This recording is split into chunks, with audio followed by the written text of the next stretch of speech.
Shunaqangi befarosat odamlar ham ko'p. Kecha ikkita klientimiz kelishdi-da, mana shunaqa blok olib kelib. Mendan so'rayapti. "Aka, svarka nechta pul bo'ladi?" deb. "Mashincha bo'ladi" desam, "Yonda o'rtoqlik, 1 soatda mashincha pul topasmisiz?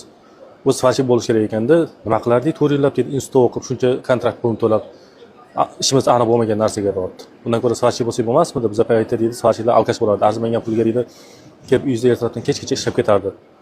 Ularni ko'rib biz o'qishimiz kerak ekan deb o'ylovdik deydi. Hunardan bir foyda yo'q ekan deb o'ylovdik deydi. Bu svarchi bo'lish kerak ekanda deb kesatyapti. Aytdim, bo'lish kerak svarchi. Xohlasangiz keling, shogirdlikka olaman desam, bo'ldi, ertadan kelaman shogirdlikka deyapti. Oyiga dedim, $1000 berasiz dedim. Necha oyda o'rganasiz bilmayman desam, shogirddan ham pul so'raysizmi deyapti. Institutga bergansizlar dedim, shuncha pulni. Lekin ishi aniq bo'lmagan. Buni ishi aniq. Xohlagan paytingiz, xohlagan joyda ishlab ketaverasiz. Faqat o'zingizda intirish bo'lsa, qiziqish bo'lsa bo'ldi.